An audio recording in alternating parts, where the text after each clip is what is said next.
Hello friend, welcome to my YouTube channel. আমি সন্তু আর আপনারা দেখছেন আমার কুকিং চ্যানেল রকমারি রান্নার রেসিপি। আজ অনেক দিন পরে একটি রেসিপি নিয়ে আসলাম, সুস্বাদু তালের ক্ষীর। চলুন তাহলে ভিডিওটি দেখা যাক। তালটার থেকে আমি রসটুকু নিয়ে নিয়েছি। ওভেনে একটি কড়াই বসিয়ে দিয়েছি। এখন এর মধ্যে আমি তালের রসটা দিয়ে দিচ্ছি।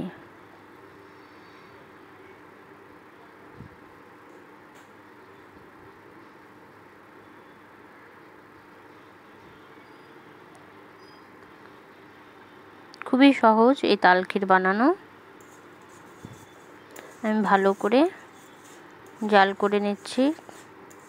তালের মধ্যে যে এক্সট্রা জলটুকু থাকে সেটা শুকিয়ে নেব। খুব সুন্দর একটি গন্ধ বেরিয়েছে তালের।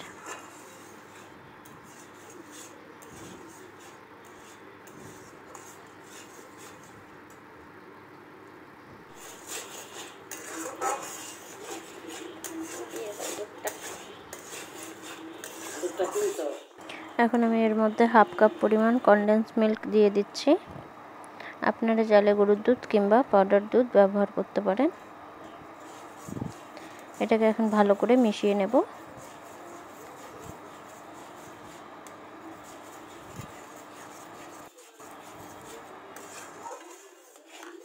কনডেন্স মিল্কটা যেহেতু মিষ্টি, তাই আমি চিনির পরিমাণটা একটু কমিয়ে দিচ্ছি। যারা যেরকম চিনি ব্যবহার করেন, মিষ্টি ভালোবাসেন, সেরকমই দিতে পারেন। আমি এখানে 1 কাপ পরিমাণ চিনি দিয়ে দিলাম।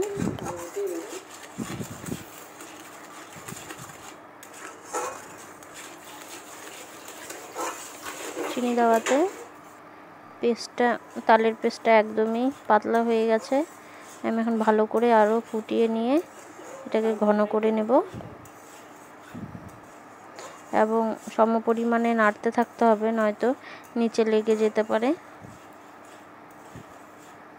এর মধ্যে আমি 2টো তেজপাতা দিয়ে দিলাম এর মধ্যেই। এখন এতে কিছু কিশমিশ ও কাজু ধুয়ে রেখেছিলাম, সেটা দিয়ে দিচ্ছি।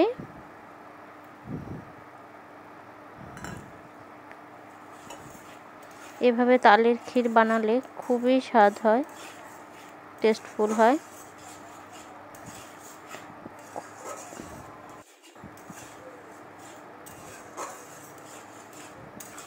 এখন আমি এর মধ্যে একটা এলাচ দিয়ে দিলাম ফাটিয়ে। আপনারা চাইলে গুঁড়ো করে দিতে পারেন।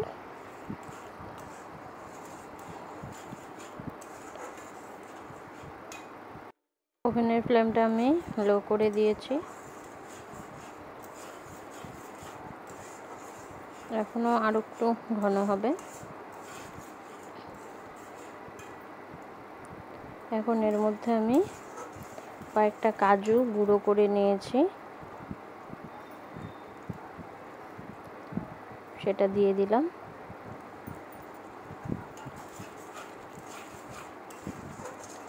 এটা আপনাদের নাও দিতে পারে।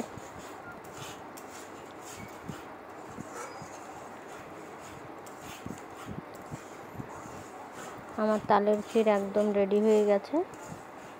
খুব সুন্দর একটি গন্ধ বেরিয়েছে।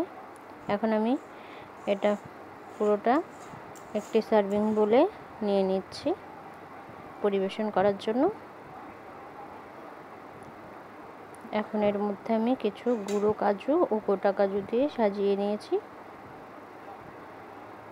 খেতে খুবই সুস্বাদু হয়েছে এই রেসিপিটি কেমন হলো অবশ্যই কমেন্ট করে জানাবেন এবং ভালো লাগলে লাইক ও শেয়ার করে দিবেন।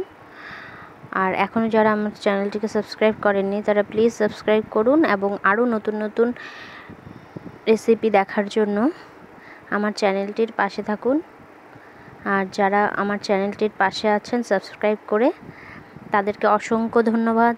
সবাই ভালো থাকুন, সুস্থ থাকুন। আবারও একটি নতুন রেসিপির সঙ্গে দেখা হবে। বাই।